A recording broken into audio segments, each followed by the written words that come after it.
everyone, welcome to yet another day in this the Clown Decade, the decade where things are only going to get worse before they get better. Today we are going through how Zack Polanski has launched a surprise leadership bid against the Greens, or more specifically, what he had to say to Politics Joe as he's doing alternative media rounds at the moment, about how he can lead the Greens to victory, and we'll get right into that. But first off, we may as well do a bit of a profile on him because I don't think many people know who he actually is. So he was an active Lib Dem and even stood in Barnet and Camden constituency, and was 5th on the London-wide list for the party in the 2016 London Assembly election, so he was a pretty active Lib Dem. But he then left the Lib Dems to join the Greens in 2017 and stood as a Green candidate in the cities of London and Westminster parliamentary constituency at the 2019 general election, but finished 4th place, and obviously he was in the London Assembly, but prior to this he was the treasurer of the Jewish Greens, and has obviously stood in quite a few elections for the Greens, becoming deputy leader in 2022, and obviously having an awful lot to do within the Green Party from there on, and so he's actually quite likely to win with the Greens. He's been in the party for 8 years, and is clearly quite active in it and willing to canvass, leaflet, and obviously stand in multiple elections as the Green candidate. So, as mentioned, he was on Politics Joe, having a discussion about what his plans would be as leader, and we are definitely going to get into it. So take it away, Zack. I think the reason people are disillusioned with Starmer is because he ran on the coattails of Jeremy Corbyn. Oh, God, that is an awful start. No, Starmer did really well because he got rid of Jeremy Corbyn and effectively contained all of Jeremy Corbyn's allies, bar obviously Angela Rayner, because Angela Rayner, for some reason, is seen by absolutely everyone as the star of Labour, despite the fact that I've literally not seen her say anything remarkable or particularly useful. People like Angela Rayner because the amount of rhetoric she puts out there amounts to just the Tories, the Tories, the Tories. That's it. Seeing a Labour government that's been heading more and more towards the right, both on the winter fuel payments, cutting benefits for the severely disabled, the demonisation of migrants, refusal to nationalise the water companies. You probably don't need to nationalise the water companies. The only one you really need to do probably is Thames Water because they've crashed. Don't bail them out, for God's sake. But again, I've said this elsewhere, I don't think people would particularly mind the cut to the winter fuel payments as long as it was quite clear that it was to effectively fund things like migrant hotels or putting foreigners in social housing, say, but that stuff's still going on. That is the main reason why people are miffed, and that's why they'll move to reform before they move to Greens, where the Greens want even more migration than we have seen. I think we just need to be really clear that the same multimillionaire and billionaire donors who are funding the Labour Party and funding the Conservatives are often the same people who are funding legacy media. Well, actually, you look into an awful lot of this, and an awful lot of the left is a large network of millionaires perpetually self-funding each other. It's pretty much summarised here. Good Law Project, Politics Joe and London Economic are far-left propaganda organisations. Good Law Project, environmental outfit. Byline Times aligned to be more focused on getting Leveson 2. Politics Joe and London Economics have the same owners. Dale Vince is a funder of the Good Law Project, is a sponsor of Politics Joe events, and obviously these people all support each other, and the large pushback against this is effectively, oh, of course they're supporting each other, they are all aligned with their goals. The point, of course, being that Charlotte Gill is making is that all of these projects that supposedly look independent are actually effectively funded by the same people, and one of those funders is, of course, Dale Vince, who is a Labour Party donor, hence all the net zero stuff that I covered yesterday. And so it's absolutely no surprise whatsoever that a lot of what he is funding is also pushing for the Greens to be pushed forward, because effectively what the Greens exist for is to push Labour in that direction, and that's why they are not budging on net zero, by the way. So yeah, this whole billionaires and millionaires only fund right-wing causes, largely actually it's the other way around, especially when you look at America for the past decade. Democrats get the absolute vast majority of millionaire funding, and they're obviously left-wing. It's largely the same in Britain, though it's way more equalised than it is over in America. That is undoubtedly true. So, put simply, the Labour government are absolutely failing. We can see that both at the national level and also in the local election results that are coming as we record this podcast.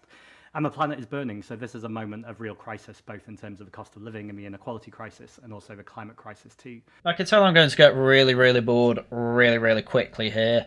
If he's just going to say standard Green stuff the whole time, I am going to gloss over an awful lot of it because, to be quite frank with you, this has been the Greens' messages for absolutely ages. This is what they've been saying, well, forever really, but especially since Caroline Lucas got elected as the Greens' only MP, and obviously they've grown since then. And I largely put that to, quite frankly, younger generations not trusting the Uniparty anymore, which I completely understand why. And they're basically funneled into believing left-wing causes due to, obviously, university, schools, etc, etc, etc. Oh, and TikTok, of course, and social media. Which, don't get me wrong, is helping right-wing causes as well, hence I keep running my channel. But I'm not being funny. You know, my TikTok algorithm should be rather tailored to more right-wing content, we'll say, but I still get absolutely ridiculous amounts of left-wing stuff on it, so there's something going on there.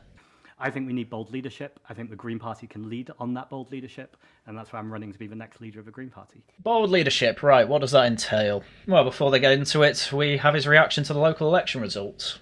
I think my reaction is partly with the announcement that I just gave, that we're seeing the Greens do well, and I want to be really clear about that. We've made net gains in the last 7 elections. We're the only party to have done that, and it looks like it's going to be 8 in a row. Yeah, and yet you're still effectively 4th place overall. 5th place, actually. What am I talking about? You've got Labour, Tories, Reform, Lib Dems. They're all above you. And then you're, by a fair margin, I should say, below Lib Dems then. Well done, you got some councillors, sure, that's to be congratulated, and yet you have made net gains in terms of votes every time. The thing is that Reform have come in, this is effectively their first large-scale local council election, and they wiped the floor with everyone. You know, you can say, oh, 8 times in a row we did better. Okay, well done, slow and steady wins the race, I understand all that, but, you know, you're kind of missing the big elephant in the room, which is there has been a major rejection of your politics here, by the fact that Reform can come in and completely just decimate you. You know, who's talking about the Greens? Well, me, I suppose. But I'm doing it more to say, look, their chance of winning is still incredibly low. But also, it would be disingenuous to not talk about the elephant in the room, which is the fact that Reform are doing so well. Now, fundamentally, I think this is a total rejection of the 2-party system, and ultimately we are in now 5-party politics. We certainly are in 5-party politics, but I can't see it being a long-term political scenario that we're in, because we really are set up to be a 2-party system, which is a good thing, by the way. And come next general election, people are going to want to have a party that's actually in government. And at the moment, it looks like it's going to be Reform, which I'm very happy about. But yeah, to be fair to him, he said, yep, elephant in the room, Reform, we need to talk about him. So clearly his left wing, I don't want to talk about them too directly, is to say, we're in 5-party politics, this is a good thing. I would say, no, not quite. We are still in 2-party politics. And the problem all the other parties have is that Reform are now 2nd place in Wales, 2nd place in Scotland, according to the polls, and are winning England. There is no other party that is doing as well as Reform throughout the entirety of Great Britain. Northern Ireland has its own special type of politics, so that's why we largely ignore them. But when effectively the country looks like Labour versus Reform in England, Reform versus Plaid Cymru in Wales, and Reform versus the SDP over in Scotland, what that screams to me is, yeah, the future's Reform's for the taking. And I think a case can be made that if the Green Party just keep plugging away, we'll keep making gains, we'll keep growing, and people will keep joining us. So I'm confident we're in the right direction. The funny thing is that people I know in the Greens are either true believing lunatics, or they are people that have no idea what green policy actually is. It's really funny. With all my Catholic friends, I ask them, what do you think of the Green Party policy on abortion? And they don't know what it is, because obviously it's not that big an issue, to be fair. But when I mention it, oh, abortion should be free for everyone until birth, you know, it's completely up to the choice, yeah, they start to go a bit, ugh. They're a bit yikesed by that. And so what I think is going to happen to the Greens is what they keep saying is going to happen to Reform, in that, oh, now that they're a serious party, they're going to be put under scrutiny and people are going to think they're mad. The thing is that Reform are specifically choosing really, really popular policy to stand upon, and the Greens are basically doing the opposite. Certainly in terms of net zero. I mean, of course they have some popular policy. They wouldn't be doing well if they didn't follow some popular policy, but overall, their main goal is to effectively... You see what the Tories did? What they actually did? We want to do that, but harder. You know, all the rhetoric is all they talk about because that's what they can actually complain about. What the Tories actually did, though, is basically what the Greens wanted.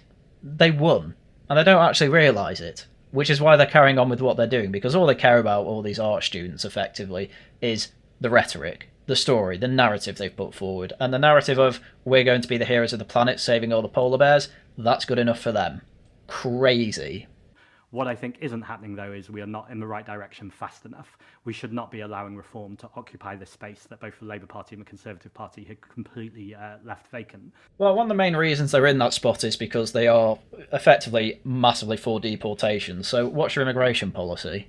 And ultimately, I think a party that talks about bringing people's bills down, nationalising our public services, tackling inequality, taxing wealth, and tackling the climate crisis is an eco-populism that can really reach people. Well, that list started off pretty well, but I am completely unconvinced people actually care about equality. People just want to be able to pay bills. People do not care that there are rich people that exist. At least that's my experience. Net zero, that seems to be a dirty word to a lot of people nowadays as well. Polling in the abstract is always popular for net zero, but when you actually start asking people, are you willing to pay more for this, that's when they start saying no. And that's why it's quite funny. He puts, oh, people want their bills to go down, but they also want net zero. You know, that's Green Party policy here. That's what makes that so funny, because they are diametrically opposed, as we have seen. Anyway, he goes on to talk about why he thinks reform won Runcorn. So I think it's a few things. I think, first of all, I have no track with reform in terms of Nigel Farage is a millionaire who pretends to speak up for working class populations, but actually is speaking up or serving billionaires. He, of course, says this while being on the side of Dale Vince. I think that's really clear. At the same time, we've really got to separate the Reform MPs and Nigel Farage's operation from people who might be thinking about voting Reform. Ultimately, those people are the people we have to show compassion and care for. Yeah, this guy's not going to make it as leader. He's not going to improve the Greens more than they already would be under Carla Denyer and whoever the other co-leader is. I can't remember who he is. To be honest, I thought Zack here was the other co-leader. Whenever I've introduced him in a video, I've described him as the co-leader. He's not. He's the deputy leader. I didn't even know that. I need to hear what details of this compassion are, though, because I don't think it's going to be things that are at the top of people's agenda. And also, things are really hard for people right now. And just when you see mainstream politicians from the Labour Party and the Conservative Party, from the two old parties, talking about politics, it just seems like an utter complacency and lack of what's going on out there. You can't be this basic. You can't just say, oh, people are fed up with the two-party system and being disappointed with Labour and the Tories. Yeah, I get that. Why are they still beating you then? What are you doing wrong? You have to address that. The reason is obvious, because they're pro-net zero and because they're pro-migration. That's it. But he can't say that because the base of his platform is, well, that. Be pro-migration, be pro-net zero. He can't change that, and so he's got no chance against reform. Now, what Nigel Farage, I'd say, is very good at is switching costumes. We saw this with steel nationalisation, for instance, a policy that makes complete sense. The Labour Party should have been talking about it a long time ago, and the Green Party have been talking about it for years, in fact. Reform policy back in 2019 was nationalise steel because it was owned by foreigners and it was failing. Those were the two reasons why. Now, you might be thinking, well, why do they want to nationalise steel? I thought they were Thatcherite. Yeah, so am I, and I'm still for nationalising steel because in the short term it takes the infrastructure off the hands of foreign owners, which is already a good thing because steel supply chain is incredibly important for things like defence and infrastructure in the UK, which obviously should be led by British people, whether they're private individuals or whether it's the government. I don't really mind at that point. So the idea is nationalise this and then likely sell it off to Brits, and then it can only be sold off to other Brits. You know, they've managed to do it with other companies, such as I believe the Telegraph was going to be sold to Saudis and then it ended up being blocked. And this is good. I think there are some British institutions, such as, say, the Telegraph, which is a centuries-old British institution, such as our utility companies, should not be able to be sold off to foreign owners. You know, I'm massively a free market guy, but I'm Enoch Powell on all this, a bit of a high Tory in places. There are some things that we are fine to get involved in to stop them being absolutely ruined and stopping the interests of the British. Selling steel off to foreigners, not a good idea. Oh, that was Thatcher that did that. No, it wasn't. It was Tony Blair. He didn't stop the sale of steel industry to foreign companies. Margaret Thatcher just privatised it to British companies, which is fine. You just got to make sure there are laws that don't allow them to be sold to foreigners. That's it. So this whole thing of, oh, Nigel Farage changes his outfit all the time. No, he doesn't. He was consistent on this. He was consistent on this since at least 2019. What I think we haven't done, though, is we haven't cut through. And I think that's sometimes because we're too technical with our policy and our detail. Goodness me, the last thing I've ever seen from Green policy is technicality. Go on, what do you think the issue is? What I think is also true, though, is when we communicate, far too often we are selling the recipe of the ingredients and not the final product. And I think what we need to do more and more of is explain how we're going to help people in their lives. Okay, yeah, dumb it down, tell us what the results will be. I get it. The thing is that people know what the results actually are. You can sell whatever story you want. We've had mad net zero for years at this point, and everyone is seeing the correlation with rising energy prices, etc., etc., etc. I don't think you're going to win with this story. How we're going to make sure that people have got food on the table, that they've got heating in their homes, and that they can get to work, and that, you know, even if they're not working, they are also supported too. Very Ned Flanders. What do taxes pay for people who don't want to work? God bless them. But yeah, okay. How are you going to get food on the table? How are you going to reduce energy prices? As far as I'm concerned, you've been for absolutely everything that's raised both of those, raised the price of both of those things. So that'll be interesting. And I think Reform do this to an extent. But actually, as soon as they have any real scrutiny, you can see it fall apart quite quickly. And, you know, since the general election, 95% of their donations have been from oil and gas giants and climate-denying companies. I don't know why that would be surprising to anyone. They've been going on that net zero is bad for years. That's just consistent. Did you know that Reform are anti-net zero? Oh, no, I didn't know that. That's incredible. That's £2.3 million. I put it to their former head of comms last night on LBC, and he just kept outright denying it. I just had a look for that clip and found it here. That's not what happened. But actually, Reform are largely a party of millionaires serving billionaires, and I think we really need to expose that. I'm sorry, here we go to the levels of absurdity. Yes, you're right, you can win anywhere, but you just don't. And we seem to be winning everywhere. So if that's a bunch of billionaires, this country must be so terribly rich. Yeah, at no point does he actually deny that millionaires are donated to the party. Of course they are. That's all over the news. It was the claim that, oh, millionaires are donating in the interest of billionaires, you know, serving those higher up in the money hierarchy, or however the Greens seem to view the economy of Britain. But yeah, it's just an excellent point. Well, if these millionaires are serving billionaires, then why are all the poor people voting for them? Which I suppose all they can say back is, oh, because you're completely lying to them. Well, they're in councils now, and they've already announced some of the policy that they're going to do. Anti-DEI, flags that aren't woke are going to be flown everywhere, things like that. And these seem to be remarkably popular policy. So again, if this is all just to make billionaires richer, that, you know, nobody seems to care about that. If that happens to be a result of this, people want a sense of pride in their nation again, and they just want to not see their tax money wasted. That seems to be two pretty good ways that they're going forward with the whole council policy. So there we go. And I just had a moment where I thought, well, I can talk about that it's there on the Electoral Commission, which it is, and it's plain to see. Okay, so apparently more specifically, he brought up that millionaires do donate to Reform Party and kind of full stop, as if the Greens don't get millionaire donations. You know, I want to remind you, they are on the side of a group called Patriotic Millionaires, so to say they're not on the side of some millionaires is just absurd. But anyway, let's look into another clip from LBC. How is it we're winning a bridge end in 95% of your donations since the general election have come from fossil fuel companies. That's £2.3 million. That's absolutely tosh. Well, it's over five. No, it's not. You don't count the membership fee. Our main income is from the 230,000 people who've joined the party. So to describe it otherwise is absolute rubbish. It is, in fact, a lie. So Zack is purely talking about donations to the party, whereas obviously Gawain is talking mostly about overall revenue to the party. And it's absolutely true. It's £25 to join the party. 230,000 members have joined. That's close to £6 million given to the party. The biggest single donation to the party, I believe, was by Nick Candy, who it was described gave a six-figure sum, so we're talking probably £1 million or something like that. And whenever he was interviewed as treasurer, he was expecting, over the next 4 years or something, I'm expecting about 40 million. So that's about, say, at that point, about 10 million a year he's expecting. And in the first year, you're probably expecting the least. Long story short on all this, yeah, it probably is true that 95% of the donations to the Reform have been from millionaires. However, as Gawain says, that's not total revenue, is it? You know, it's probably quite typical that Labour, Tories, hell, probably even the Greens, most of their donations are from millionaires. It's probably not out of the ordinary, and this is why Gawain's getting annoyed at it, because it is total tosh. I've been round areas of Britain where there are definitely not millionaires, and they are loving Reform, apart from the one old lady who told me to grow up and not vote for that man. But there we go. Anyway, we'll get back to this.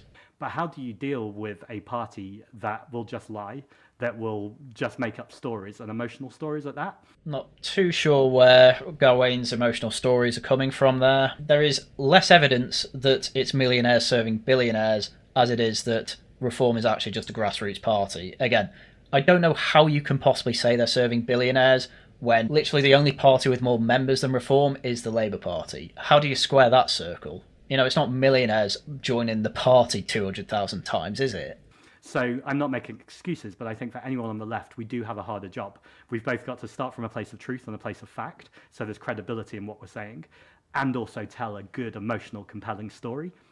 All Farage has to do is the emotional, compelling story, which he does very well. It doesn't have to be based in truth. Yeah, Greens are boned under this guy. They're boned under anyone, to be honest. Their entire policy, as I've been through multiple times, is effectively net zero, drugs, total communism / socialism. Things that if you look into the facts of any of those things, it breaks down like crazy. And the only way you can actually keep going forward is with an emotional story. So this is just leftist projection as usual. What do you expect? Let's move on.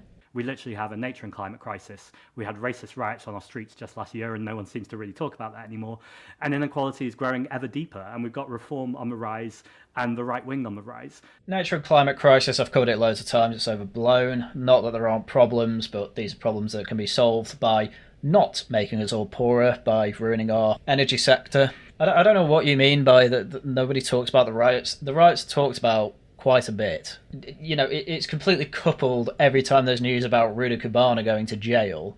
It's brought up pretty much every time immigration's brought up as well, so I don't know what you're talking about there. And inequality, again, I am not convinced people actually care. People want a fairer world. That does not mean a economically equal world.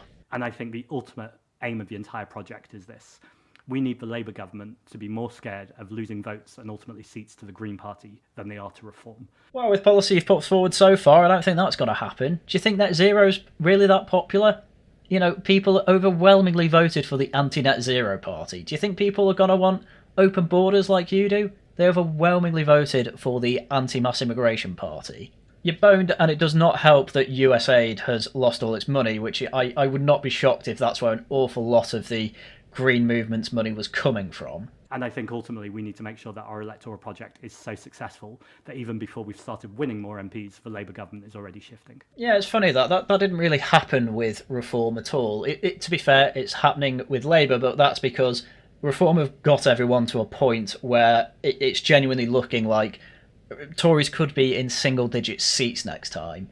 Like, that is not out of the realm of possibility. And so now you've got Labour bleating, yeah, we'll do something about immigration. You've got Tories effectively copying Reform's policy. It's all absolutely hilarious stuff. The thing I find most hilarious about all this is that I've been told for ages by people like Pete North in the online right that, oh, Reform don't have policies and all they have is, like, vibes. And all I've seen from leftists for the past week, ever since these elections, is, oh my god, look at all this Reform policy. I've seen pages of them talking about it. It's just incredible. Once again, Haryan on the right side of the argument here. Let's stick with the winners, eh? We're living in a media landscape where very often things like action on the climate crisis is pitted against people's living standards. You don't live in a media landscape where that's the case. You live in a reality where that's the case. My bills went up by £300 a year. This is after half the council houses in my neighbourhood got solar panels. You know, it's a nonsense that net zero will lead to lower bills. Are you going to actually try and claim that there's lower bills going on right now? Are you going to try and blame that on oil and gas, who have been, as we went into in the video yesterday, who have been taxed into having to shrink the size of their companies by a quarter? Yeah, that's going to make providing energy easier, isn't it? Honestly. We know this just isn't true when communicated properly, and actually tackling the climate crisis and tackling the inequality crisis often contain the same solutions. Yeah, it's funny that, isn't it? This is why for years I've just been pointing out, yeah, Green Party people, they're just red people, communists in a green skin. That's all it is, they're watermelons. Isn't it handy that Karl Marx's entire set of ideals that he wrote back in the 1800s, before we even knew carbon dioxide caused global warming, or greenhouse effect I should say, it just happens to coincide perfectly with saving the planet from heating? Isn't that just amazing? What I think the party really needs is a bold communicator, someone who can cut through and also who can create and grow a team. I find it pretty incredible that he just asserts that it's actually true that net zero leads to lower bills when we've seen the direct opposite for so long, and he is trying to purely blame this on media narratives. I find that incredible. I need you to show me where the opposite is true, my man. I'm not seeing anything here. Also, just last week, Carla on trans rights on Newsnight was really clear, bold, and I think really demonstrated the leadership that both the country needs and what a party needs. And yeah, I think Carla Denyer today was saying that she's not going to bother going forward for leadership, which is really strange because, well, Jack is in the London Assembly. He's not an MP. So it's really, really, really strange to have a party leader who's not even in Parliament. That's just ridiculous. But, I mean, I'm not going to bother going to the Newsnight clip of Carla Denyer. You know exactly the type of things that she's going to say. Typical things that leftists were saying 5 years ago, even Labour was saying, that Labour have decided to ditch or because the Supreme Court have effectively told them so. It's tedious stuff that, as far as I'm concerned here, all Zack's plan is here is to have the same message but with a louder megaphone. Like, yeah, that may slow and steadily get you more election wins as Labour start to deteriorate, but that's it. I said a while ago that I think the Green Party, if they actually got their stuff together, could actually possibly be in the two-party race against Reform. But as time goes on, I think it's more likely that the Lib Dems will manage to become that party instead, and I do mean that. Honestly, a Lib Dem versus Reform two-party system, that's way better than what we've had for the past 30 years. Give it me. I'll take it. There are lots of examples around the world with green parties where actually the leader of a party is the movement builder. So they're the person doing exactly what I'm doing right now, which is traveling the country, nurturing talent, looking to develop talent, and ultimately get on the media and present our message in a way that is not entirely focused on Parliament. Listen, man, you know, over in America, Hassan Piker and that whole lot of terribly deranged people, they were all basically telling their audience, yeah, go vote Green, vote Green. Green's got nowhere near, well, it was typical American third party. It's Democrats or Republican, that's it. You know, I'm not convinced that sending your message out to people on the internet, you know, the online world, it has its uses. It's clearly not in the streamer / alternative political commentator spaces. Nobody knows who these people are. Sam Piker to the mainstream is just that weird guy that Piers Morgan gets on his show every now and then, and most of his money just comes through effectively kids on Twitch with nothing better to do in their lives, so they need some brain rot on their second screen while they're playing Fortnite. That's mostly where Hassan's audience comes from. And he is effectively the biggest Green Party ambassador, I guess, in the world, and it's not helped really anywhere.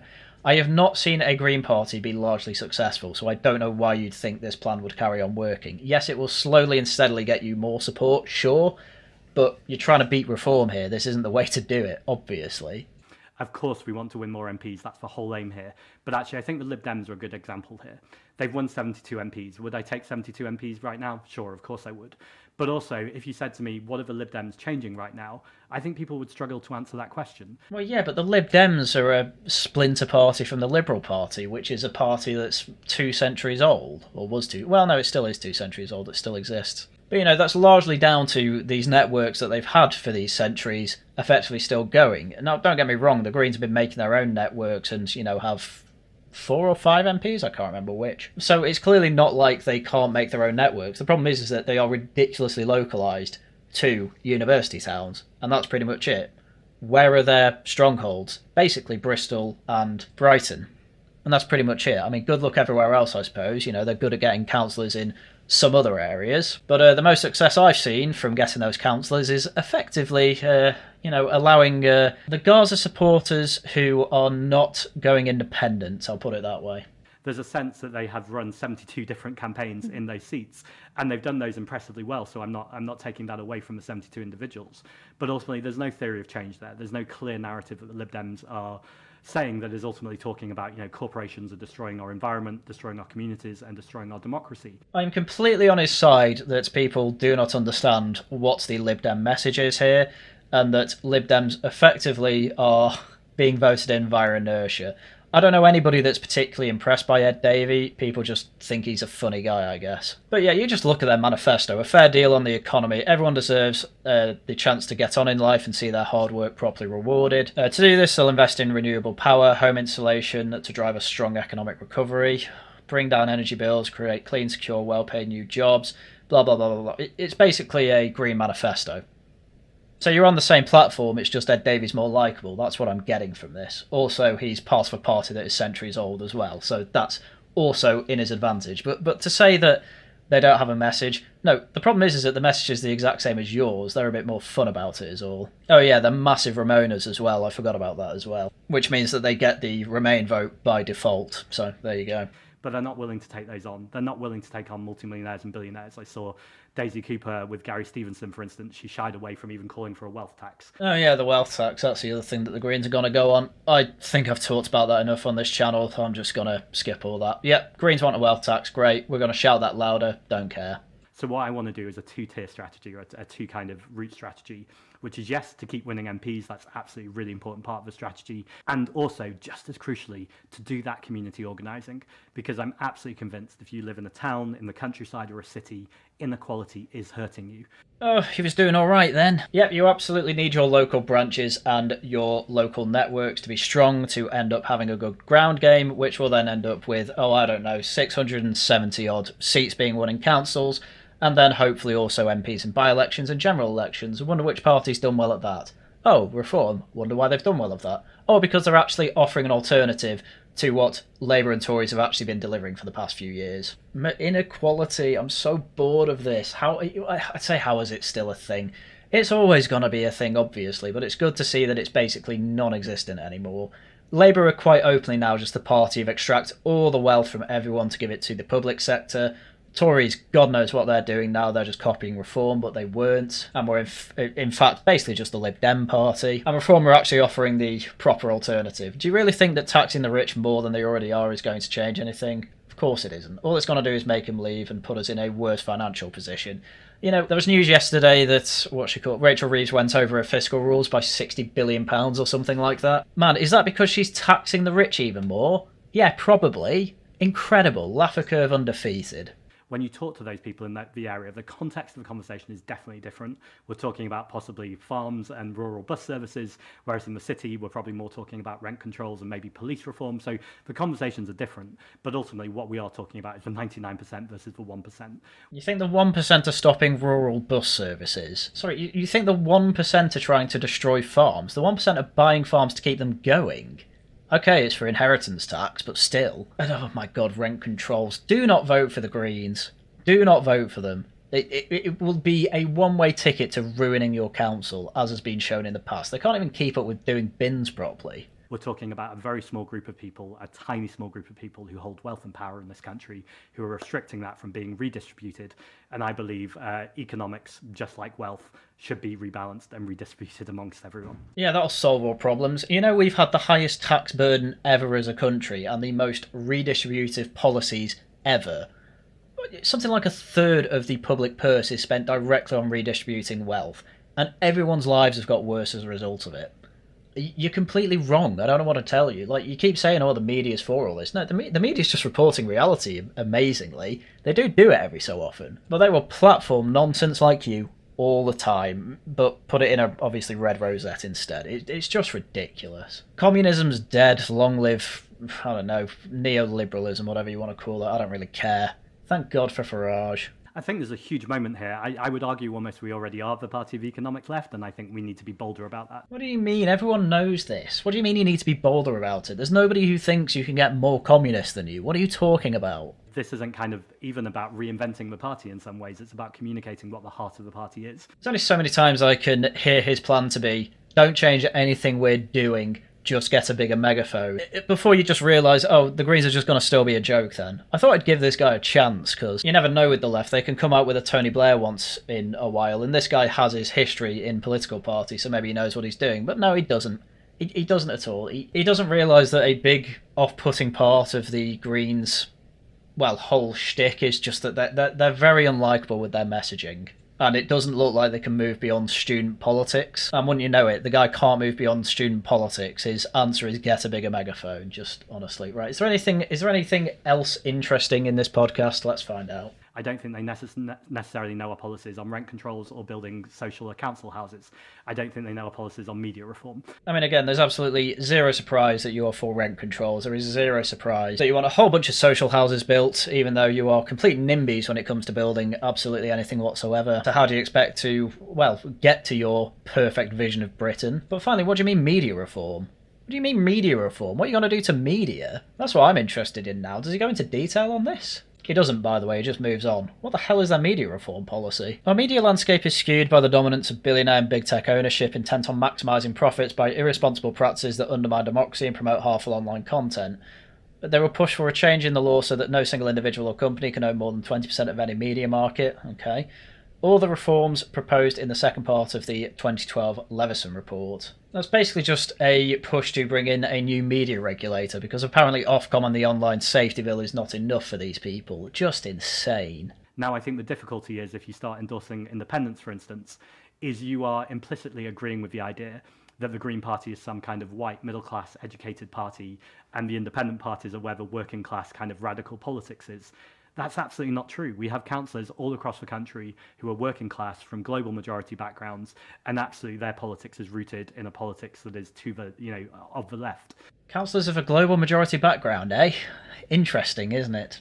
Another thing that the Greens are just going to have to do, they're just going to have to get rid of woke. It's over. Trump got elected. He won. And you will absolutely see the Democrats trying to effectively shrug off all this woke stuff. If they don't, it'll just be Vance 2029, is it? No, 28. It's over. Like, you literally cannot use this language anymore. And it was really funny because there was a clip from Politics Joe, the podcast the day after, between the hosts, where they were saying, yeah, I think it's time that we get rid of the woke, by the way. You want to see a vibe shift, it's something like that. Yeah, people do not like it. People have never particularly liked it, but everyone kind of saw it as a phase until it's clear it wasn't going to just be a phase, and everyone got really annoyed and, well, started voting for Farage, Trump, and a load of other right-wing parties. There was a signal out there that they wanted it over and done with. It's the most popular things the Tories did, for God's sake. Yeah, of course you need to get rid of it, but no, he's just completely surrounded by that language, and so he keeps using it. I just found that quite interesting. And also, it's a really funny cope and seethe of, oh, I promise we're not just for middle-class white people. It's like, yeah, I believe you, but sort of outwardly saying we don't just want to be that, it's understandable, but it just comes across as a bit... It's a bit like saying, oh, I don't want to be the party of black people. It's still identity politics at the end of the day. And it's what Reform do really well. They say, we are the party of Britain, be positive about it. Whereas the Greens, I suppose he is trying to be positive about it, saying we are the party of the left. But that to a lot of people still just means white middle class lovies. So that's why he has to make it extra clear. Anyway, they're back to talking about reform, and he was asked about, are they good communicators? And he says yes, but caveats it. We will never cede ground to the right. We will never accept transphobia, homophobia, misogyny, racism. Oh, I mean, stuff like this. Who cares anymore? Who actually cares? Trump won. Reform are doing really well. These words don't mean anything anymore. Yeah, they're a racist, misogynist, whatever, they exist. I don't care. They're so rare that it's barely even worth talking about anymore. We've gone through this for decades. The right has won on the argument. It's mostly successfully contained. Yeah, be careful it doesn't grow again. Well, the right in America is having this conversation right now, and frankly, I think it's going to be successfully contained. Why? Because Trump doesn't like it. Does J.D. Vance like any of this? I wouldn't imagine so. He married an Indian woman. I was pretty appalled last night. I don't think this will necessarily break public consciousness much, but before Reform won Runcorn and Helsby officially, Nigel Farage was already out there tweeting that they'd won it before there was a recount. Well, no, his actual tweet made it very clear that there is a recount. And he actually says in the tweet, I'm very confident we have won. I was looking at the news that night and I saw that this was reported in the Times. I don't see anything wrong with Nigel Farage tweeting what is being reported anyway. Again, though, Reform are the liars. That is democratically totally unacceptable. I'm sorry, but all that tweet was repeating what the Times had already said. Spare me the crocodile tears. Oh, I'm appalled that Nigel Farage is tweeting out exactly what the Times have just reported. Whatever. Tell me how Reform are the liars. Come on, man. Now, I realise as I'm saying this, the danger is that that's nuanced and people will quickly go, you're such a square, they'd won it and they did win it, so why does it matter? That's not even my problem. My problem is that you're saying that it's somehow wrong. If you've got a problem with Nigel Farage tweeting that, you have to, by definition, have a go at literally all the media that was reporting the same thing. but I think basic standards and, fundamentals around democracy have to matter. Yeah, and I think lying about what Nigel Farage actually did there is not a good way to look, so well done. That being said, I think Ash Sarkar probably puts this well. Oh man, this ought to be good. He says Nigel Farage is a shark, and it sometimes feels like the Green Party of vegetarians. Zach's a vegan, by the way, but he says, oh, you can be a meat eater and be part of the Green Party. Just... come on, get to the point. But the point is, we are ready to take on reform. I am ready to go toe-to-toe with any reform councillor, any reform MP. In fact, I was meant to be debating Richard Tice at Glastonbury this summer. Richard Tice has pulled out. Now, I can't prove that's because, he's got chicken, but I think it's interesting that he's pulled out. There was going to be a debate at Glastonbury? What?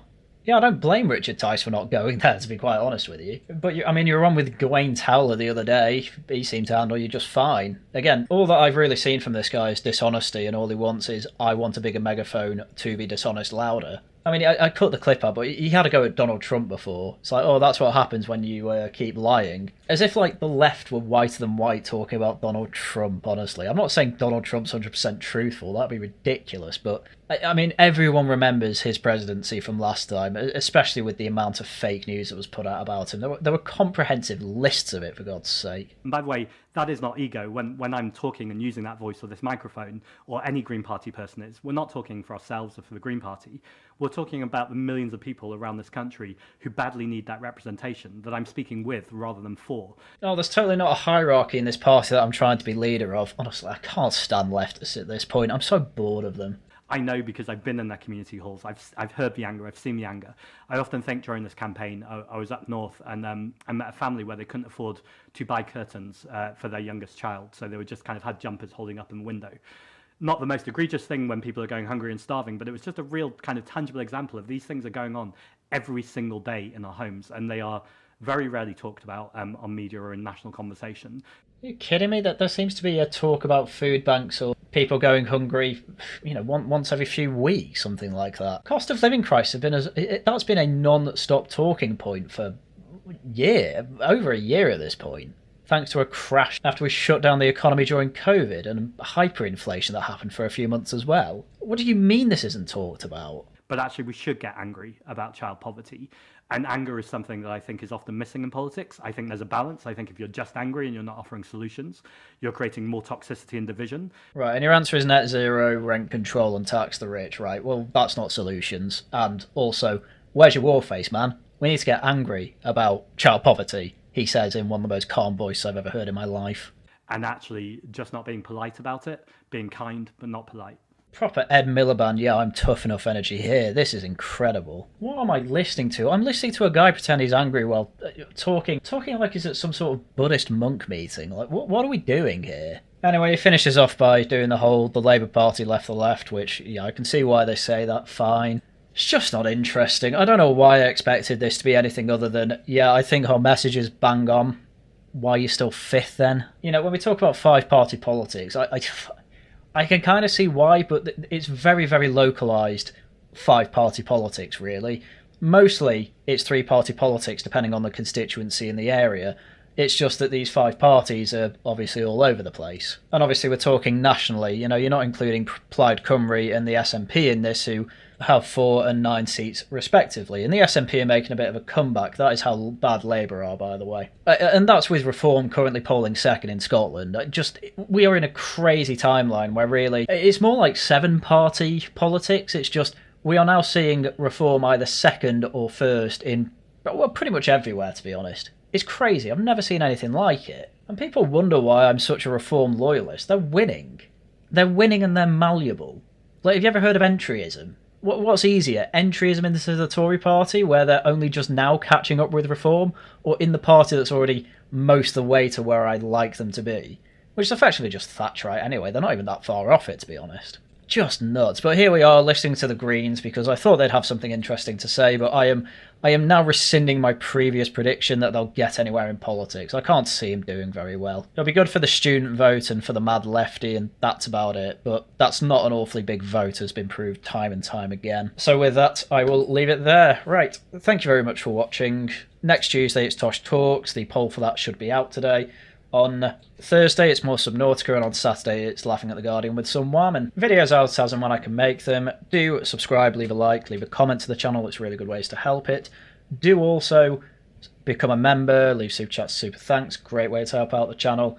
And with that, that's everything I had for you for today. So once again, thank you very much for watching, and until next time, goodbye.